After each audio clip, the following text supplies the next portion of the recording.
Not by ready. Sports Illustrated. Oh, I heard a little dink.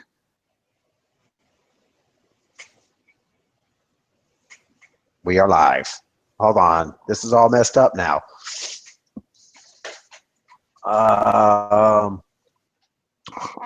Yeah, we're live now. All right, here we go. We'll just edit it out. All right, the news tonight, first reported by Sports Illustrated, that Steve Spurrier is going to retire and retire effective immediately. Reportedly telling his team tonight that this is the end for him. And reportedly, G.A. Mangus will take over as the interim coach and lead the Gamecocks the rest of the season.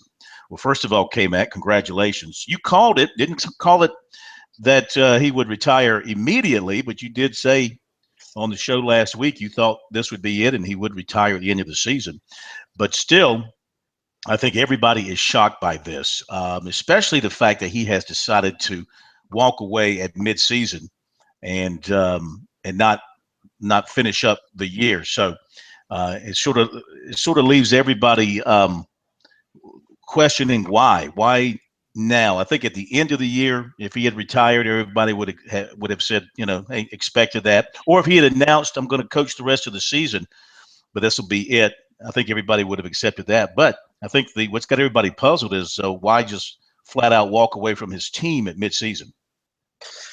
Well, yeah, to me, backing up a little bit, when I made the comments that I made, I first got the inkling that he was very, very close to this type of decision before the Missouri game, when he was talking about his offense and past tense terms and how the game's changed since his Tampa Bay Bandit and Florida Gator and Duke Blue Devil days. You got the feeling that he kind of saw the writing on the wall, and I really thought that this kind of announcement could come at almost any time. And I said last week I'd be shocked if he was still a coach beyond this season. It was just a matter of when he wanted to do this. And after the LSU game, he knows now that he's not part of the solution. He's not going to be able to fix their issues right now. And to me, him walking away now, it might be a head scratcher, but to me, it is the best decision for the program for him to leave now. And I think he knows that, to get out of the way, because he's not going to do anything to help them get better at this point. Let some of these other coaches see what they can do. And Spurrier, how many times have you heard him say, let's get somebody else in there. If a quarterback turns bad, let's get another guy in there. And in his mind, he's probably like, I'm not really bringing a lot to the table here.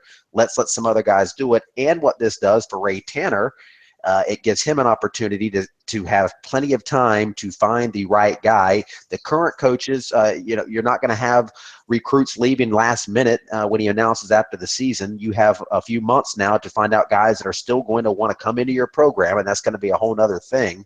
But at least it's not sudden. People have time to absorb this now, and you can move forward. I think it is actually I know it's stunning and it's hard for people to process, but in my opinion, Spurrier, from a South Carolina program standpoint, did the absolute right thing. Unless he wanted to go get a gift at every stadium, when he goes to Tennessee or Texas A&M and have everybody have this special moment for him, a la Derek Jeter, there was no reason for him to continue coaching this football team.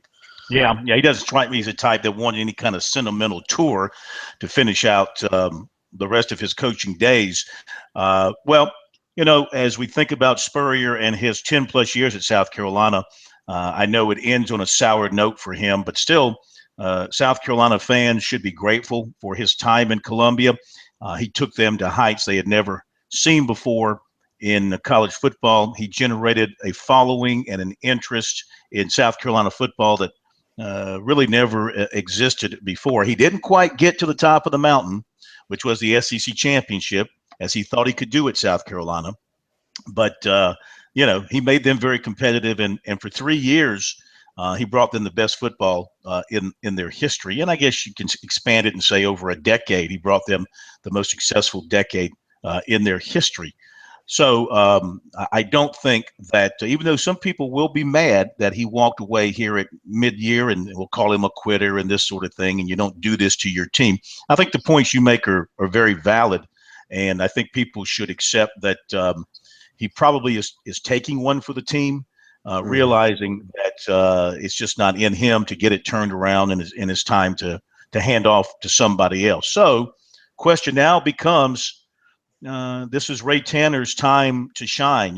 He was. He shined very brightly in the Gamecock dugout all those years, but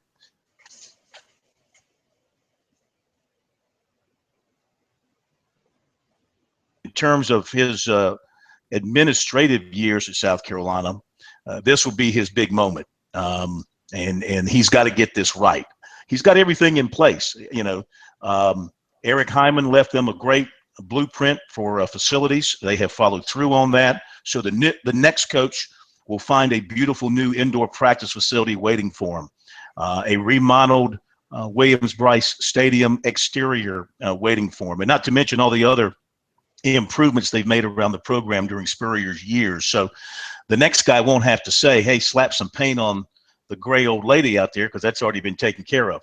But so he's got a lot to sell, and he's got to hit a home run with this next hire. The question is, will he attempt to go veteran and older and proven, or will he try and go younger and energetic and more of the recruiting side of things? As somebody pointed out to me tonight, South Carolina hasn't had a head football coach under the age of 60 since Brad Scott in technically 1999, when Lou Holtz took over. So, it's football coach at South Carolina has been one of those young blood type coaches.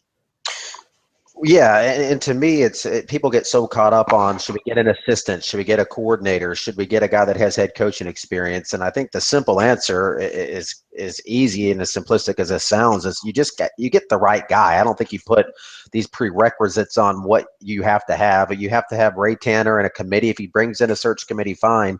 But you have to talk to people and find somebody that has the right vision. If you get an older coach, he has to have the vision of understanding that we've got to have a dynamic recruiting base, and we have to do everything that's cutting edge in terms of landing prospects. If you get a younger coach, you have to make sure that he has the wherewithal and the knowledge to bring in an experienced staff around him that know how to handle the rigors of the Southeastern Conference. Those guys are out there. It's not an exact science.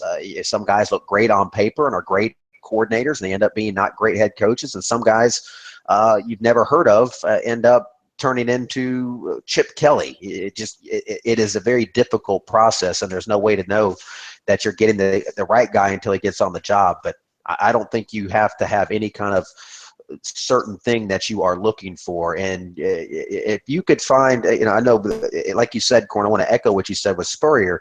If you could go back, though, and sign up, take that 10 and a half years back again and have the exact same results, I think you'd do it if you're South Carolina.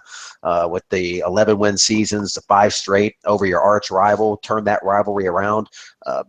Turn the Georgia rivalry around, the Tennessee, the Florida rivalry around. He really made South Carolina a contender. And I know he didn't win a championship, but they were one of the top football programs in the country for about a 5-year period. They could play with anybody, and that's what you want, is somebody that can do that. It's going to take patience. Whoever comes in next is going to have to pick up some pieces and rebuild to a certain degree, but at least it's been built before. It's not a building job at South Carolina now. It is a rebuilding job. There's actually a foundation. There's some recent history of success there at the university, and the previous head coach is leaving as a winningest head coach, not a guy that flamed out after 3, 4, 5 years. So it is a better job now than it was when Steve Spurrier took it over, no doubt about it. But it is still not going to be, you're going to hear all these names, and I mentioned Chip Kelly, and people are going to think that that's a legitimate name, and you never say never, but you look at Florida, you look at Tennessee, you look at these big programs, who they end up with, they usually don't end up with a guy that everybody's talking about, the big names, the John Grudens. Those guys aren't beating down the doors and falling all over themselves to take away their cush jobs. It's probably going to be somebody that we're going to be doing a Google search on when we see some of these candidates, perhaps. And that might not be a bad thing necessarily.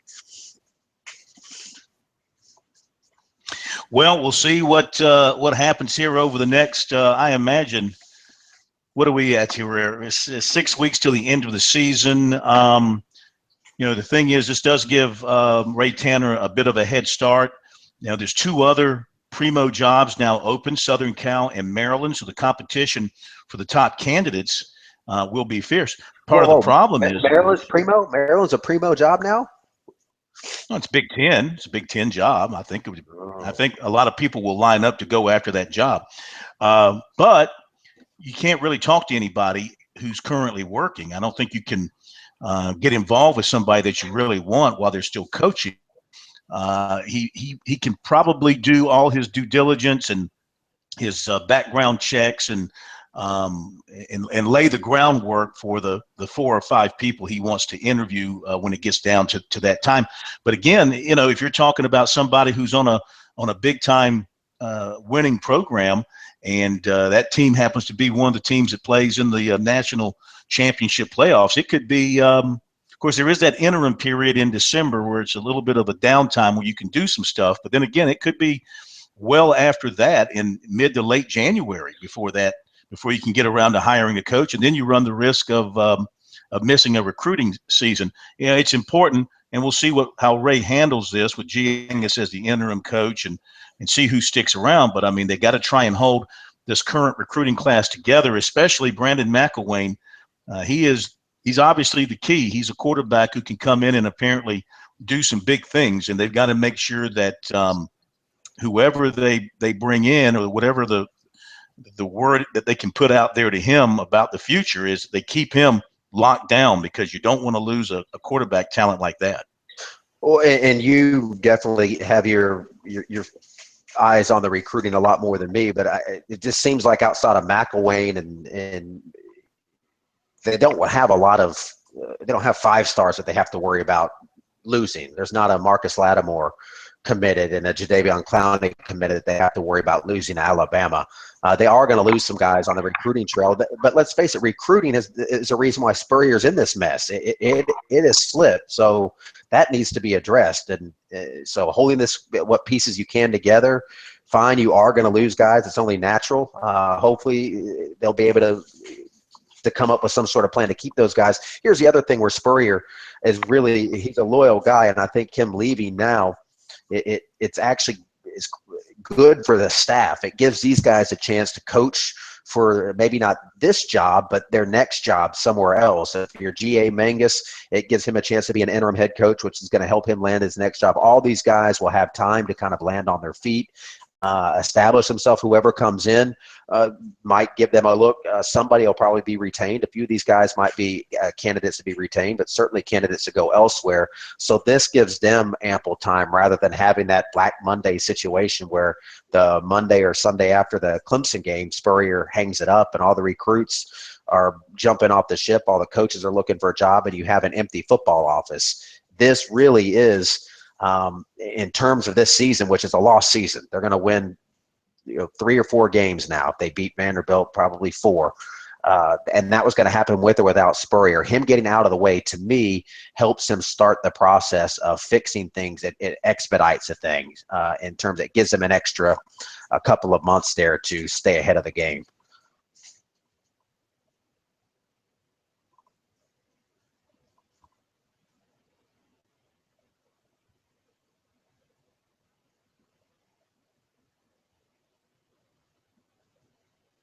Did you mute it? I don't hear you, Korn. Did you mute yourself? There you go. You hear me?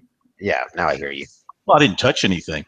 Anyway, as I was saying, one last thing here. I thought it was interesting that he went that Tanner is going with G.A. Mangus as the interim coach. He could have gone with Sean Elliott. He could have gone with Steve Spurrier Jr. He could have gone with John Hoke, who's an older guy, but just, I guess maybe too soon, too new in the program. And I mean, I'm a G.A. Mangus fan. I think G.A. is a heck of a coach. He's been a head coach before at Division III. He won 33 games in a row as a head coach in Pennsylvania. And who knows?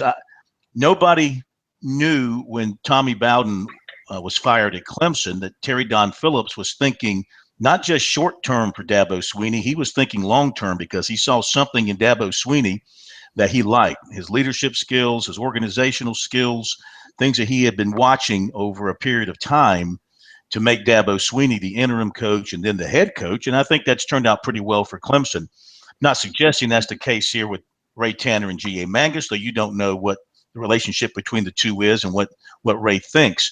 But this does give G.A., I mean, he is now the head coach.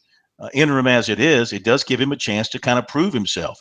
And he'll be able to run the offense in his vision and call the plays the way he wants to. And we'll see what happens. It might be a disaster. It might be a total flop. Who knows? But if things go well and they somehow manage to win a few games here down the stretch and all of a sudden start clicking a little bit, who knows? We'll see what happens. G.A. Mangus is a guy that is responsible for a lot of their recruiting, and especially when it comes to the quarterback. So we'll see what happens there.